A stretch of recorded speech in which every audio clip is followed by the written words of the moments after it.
Your car is probably going to die before it reaches 200,000 miles.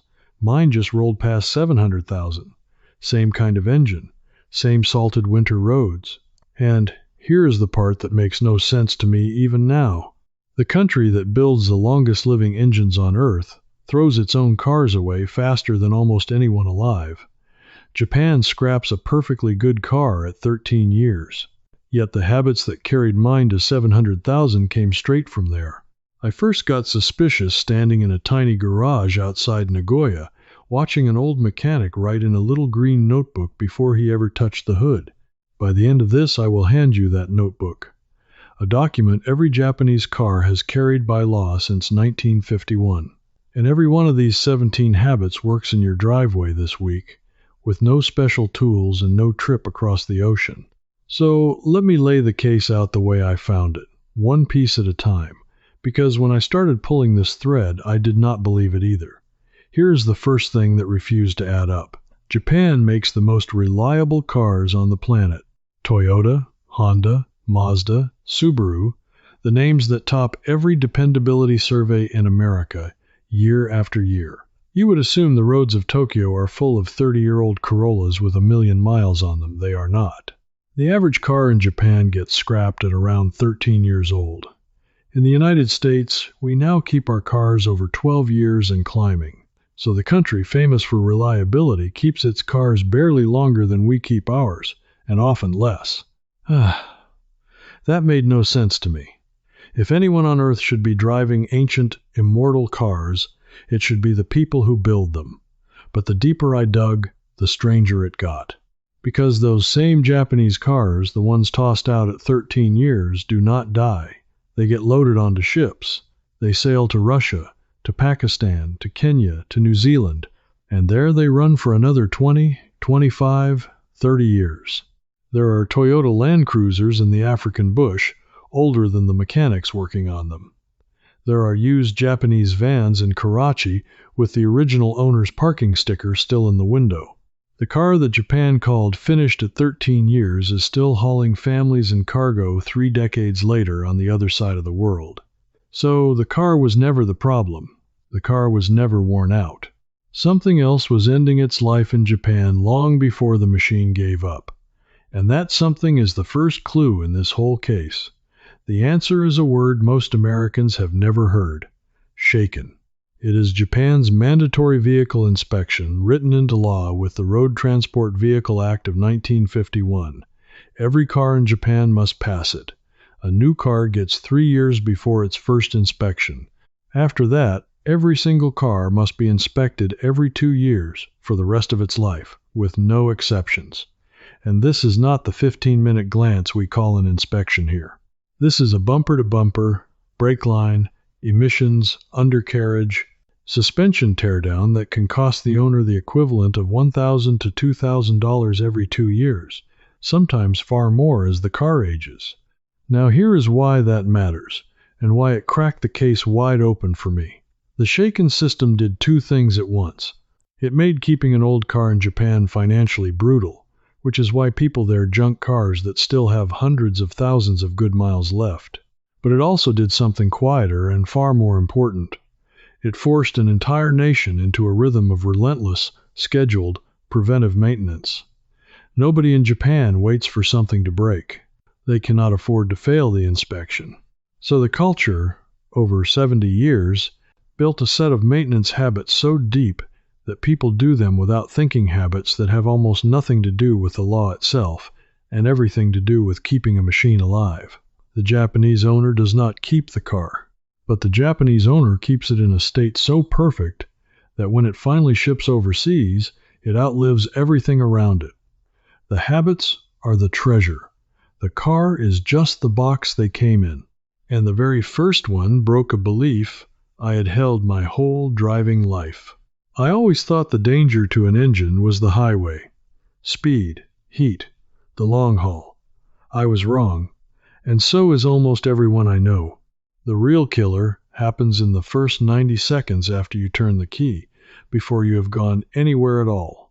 Engineers have measured this for decades. Somewhere around 3/4 of all the wear an engine will ever suffer happens during cold starts and the warm-up that follows. When your engine sits overnight, the oil drains down off the metal parts and pools in the pan at the bottom. For those first moments after you start it, the pistons and bearings are grinding against each other with barely a film of protection while the pump fights to push cold, thick oil back up to where it is needed. Now here is the mistake nearly every American of my generation was taught. We were told to start the car and let it sit and idle to warm up, especially in winter. Let it run 5-10 minutes in the driveway. I did it for years. I thought I was being kind to my engine. I was doing the opposite. An idling cold engine warms up painfully slowly, dumps raw fuel that washes the oil off the cylinder walls, and keeps the whole system in that high-wear cold zone far longer than it needs to be. Watch what the Japanese do instead, and this is the first of the 17. They start the car, they wait maybe 30 to 60 seconds, just long enough for oil pressure to come up, and then they drive off gently. Low speed, light throttle.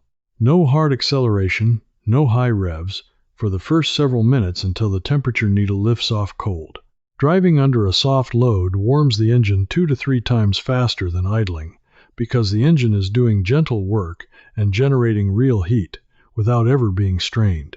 The metal reaches its proper operating clearances quickly, the oil thins and flows, and the high-wear window slams shut fast.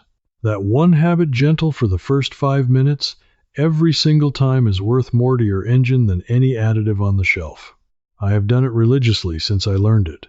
It costs nothing, it takes no extra time, and it protected the most fragile moments of hundreds of thousands of cold mornings.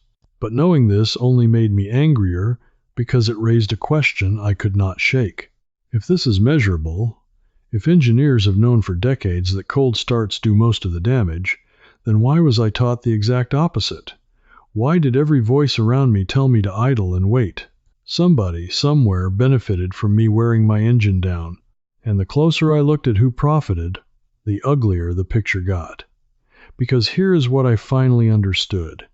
An engine that dies at 150,000 miles is not a failure to the people who sell cars. It is the entire business model. The convenience culture we live inside does not make money keeping your car alive. It makes money the day you give up on it and sign for a new one. Every habit Japan kept, we were quietly encouraged to forget not through some grand conspiracy, but through 1,000 small nudges. Just replace it. Do not bother maintaining it. It is not worth fixing. A whole industry grew up around teaching us to treat a $200,000 lifetime of transportation as something disposable, something you trade in every 5 years while the payments never stop. And the second habit I uncovered shows exactly how deep that forgetting goes, because it involves a part most people never think about until the day it strands them. I want you to look at your fuel gauge and think about how low you let it drop. Be honest. Most Americans I know run it down to the last bar, sometimes down to the warning light, treating a full tank as wasted money sitting there. I did it too. The Japanese habit is the opposite, and there is hard mechanical reason behind it. They keep the tank above a quarter, ideally near half, almost all the time. Here is why. Your electric fuel pump lives inside the tank, and it is cooled and lubricated by the fuel around it. When you constantly run the tank down near empty, that pump is left exposed, running hot, sucking up the sediment and debris that settle at the very bottom of the tank. Run it low for years, and you cook that pump early. And a fuel pump failure is a tow truck and a repair bill that dwarfs the few dollars you thought you were saving. There is a second reason, and it is one I never knew until I chased this down. An empty space in your tank fills with air, and air carries moisture. As temperatures swing between day and night, that moisture condenses into water droplets on the inside of the tank walls, and water works its way down into your fuel and into your engine, where it corrodes and misfires and slowly destroys. The more empty space you leave, the more water you breed. Keeping the tank fuller leaves less room for air, less room for moisture, less room for rot. It is such a small thing, keep it above a quarter. But it is the kind of small thing that separates a car that dies at 150,000 from one that keeps going past 700. And that led me straight into the enemy that kills more cars in this country than any engine failure ever will: rust. And that is where I realized I had been looking at this completely backwards. If you want to go deeper into everything this investigation uncovered, all 17 habits laid out in full, with the reasoning behind each one and exactly how to apply them, I put it all together in a book called Japanese Roots. It goes further than any single video can, walking you through the complete system the way I wish someone had handed it to me years ago. There is also a companion volume, Deep Japanese, that expands into the broader philosophy behind these habits, and if you want the whole thing in one place, the full system brings it all together. You will find the details in the description below. So I started collecting them, one by one, from mechanics, from old manuals, from the people who actually keep these cars running for decades. Here is a fact that stopped me cold. In much of Japan, cars rarely rust out, and it is not just the climate. It is a habit. The Japanese wash their cars constantly, and this is the part we miss. They wash the underside, the undercarriage, the frame, the suspension, the brake lines. In America, we wash the paint because we want the car to look nice for the neighbors. We almost never touch the underneath, which is exactly where the car actually dies. Every winter we drive through roads soaked in salt and brine, and that salt clings to the steel underbody and eats it alive, month after month, until the frame is lace, and the brake lines burst, and the car is condemned not because the engine failed, but because the body rotted out from under a perfectly good motor. The habit is simple. After winter driving, after any drive through salt or coastal air, you rinse the underside of the car. A garden hose with decent pressure aimed up under the wheel wells and along the frame rails does most of the work. Many drive-through car washes offer an undercarriage spray for a couple of dollars. Use it every time in winter. You are not trying to detail it. You are trying to knock the salt off before it sits there and eats through steel. I started doing this, and the difference underneath my car after years of northern winters was the difference between a museum piece and a scrapyard. And I know exactly what some of you are thinking right now, because I thought it too. This is fine for someone with a garage and a mechanic who writes in a little green notebook. This is fine in Japan. But you are sitting in an ordinary house, on an ordinary street, with an ordinary car and no special tools, wondering if any of this actually reaches you. So let me stop the history for a moment and speak straight to you, because the next part is built for exactly your driveway, and it is the part that matters most. Here is what I want you to understand. Every single habit in this case works in a normal Western home this week, and the most powerful ones cost nothing at all. You do not need a lift. You do not need imported parts. You do not need to understand engines. You need a rhythm. So let me hand you the core of it. Right now, in plain terms, you can start tomorrow morning. First, the fluids, because this is where most of the war is won. The single most important thing you can do for any engine is change the oil on time, every time, without excuses, and the Japanese habit is to change it a little sooner than the manual's longest interval, not a little later. The modern trend pushes oil changes further and further apart because it sounds convenient and it sells cars that quietly wear out after the warranty. Ignore it. Clean oil at regular intervals is the cheapest immortality you will ever buy. But do not stop at oil. Learn the 6 fluids that keep a car alive: engine oil, coolant, transmission fluid, brake fluid, power steering fluid, and differential or gear oil. Most people never change the transmission fluid in their lives, and a dead transmission is the single most common reason a good car gets junked. The Japanese habit treats every fluid as living tissue that ages and must be renewed. Change your transmission fluid. It may save the most expensive part of your entire car. Second, use your senses, because this is free and no one teaches it anymore. Once a week, before you drive, walk around your car. Look at the ground under where it was parked. Any fresh spot of oil, coolant, or fluid is your car telling you something for free, weeks before it becomes a breakdown. Listen when you start it, for any new sound. Feel through the steering wheel for a new vibration. Smell for anything burning or sweet. Japanese owners catch problems while they are still $5 problems. We ignore them until they are $5,000 problems. The car always warns you. We just stop listening. Third, check your tire pressure once a month with a $2 gauge and keep it where the sticker inside your door frame says, "Underinflated tires wear out early, waste fuel every single mile, and strain the whole drivetrain. It is 30 seconds a month." And rotate those tires on schedule so they wear evenly and last twice as long. None of that requires Japan. None of it requires money you do not have. It requires the one thing the convenience world spent 50 years training out of us: attention. And once you feel how much power is in simple attention, you are ready for the last piece. Because everything I have told you so far, every habit, every fluid, every walk around the car, the Japanese figured out how to make all of it automatic. And that is the final piece of evidence that closes this entire case. Let me take you back to that garage outside Nagoya, and the old mechanic with the little green notebook. I could not stop thinking about it. Before he checked the oil, before he looked at a single part, he opened this worn booklet and read it, and then he wrote in it. I asked what it was, and the answer is the secret that ties all 17 habits into one. It is called the Saibiteko, the maintenance record book.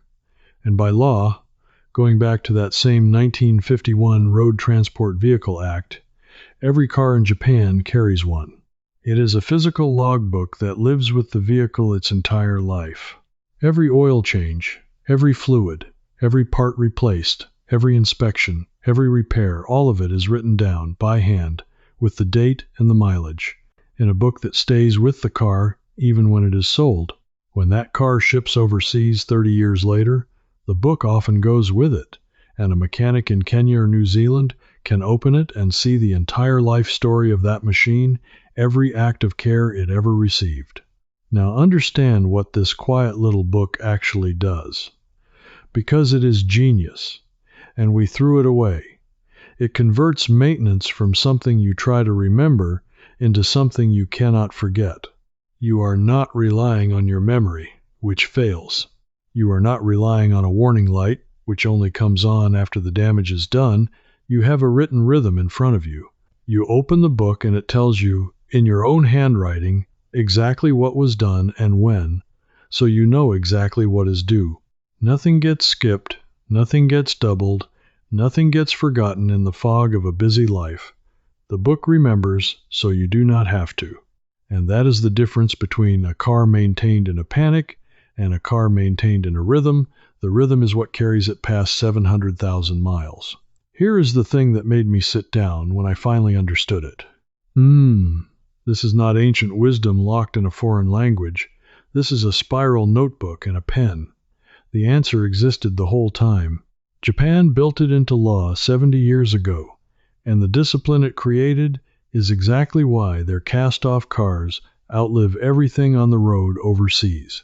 The modern world buried the idea under dashboard warning lights and dealership reminder stickers and the comfortable lie that maintenance is the mechanic's job to remember, not yours. But the people who actually keep cars alive for decades never stopped writing it down, and now it is yours. So this weekend, I want you to do the single most powerful thing in this entire investigation, and it will cost you $1. Buy a small notebook. Keep it in your glove box. Write today's date and today's mileage on the first line. Write down when your oil was last changed, when each fluid is due, when your tires were last rotated, the date of your last brake job. From now on, every time you or anyone touches that car, it goes in the book, with the date and the mileage. That is it. That is the Saibiteko. That is the habit that silently organizes all 16 others into one unbreakable rhythm. It is the reason a machine Japan called finished at 13 years can run for 3 more decades. And it works in your glove box exactly as well as it works in Nagoya. I did not believe a notebook could matter that much. Then I watched my own car pass numbers I was told were impossible, one honest line at a time. So here is what I want you to carry out of this. Somewhere along the way, we were quietly convinced that the machines we depend on are disposable, that caring for them is too much trouble, that the answer is always to just buy another one, and in believing that, we handed away something our own grandparents understood in their bones.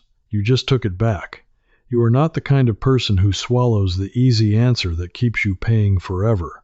You are the kind who follows the trail, who asks why the country that builds the best engines throws them away, and who is willing to pick up a pen and a notebook and prove the easy answer wrong. Now I want to hear from you, and I read every one of these. Tell me one thing in the comments. Were you taught, like I was, to let your car idle in the driveway to warm it up on cold mornings? Just answer yes or no, and tell me where you learned it. I want to see how far that one wrong lesson spread. Leave it in a comment right now before you forget. And if you felt something click into place today, if you want the rest of the buried habits the convenience world made us forget, then come with me. This is not about a channel.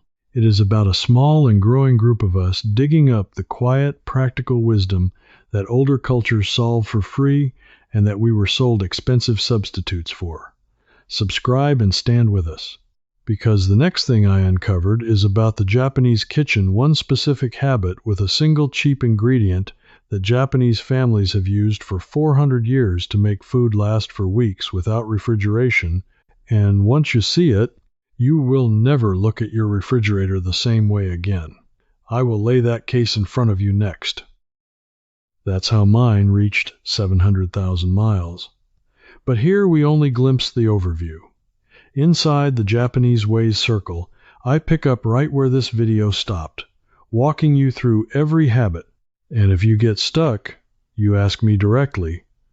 A real person, myself, answers you.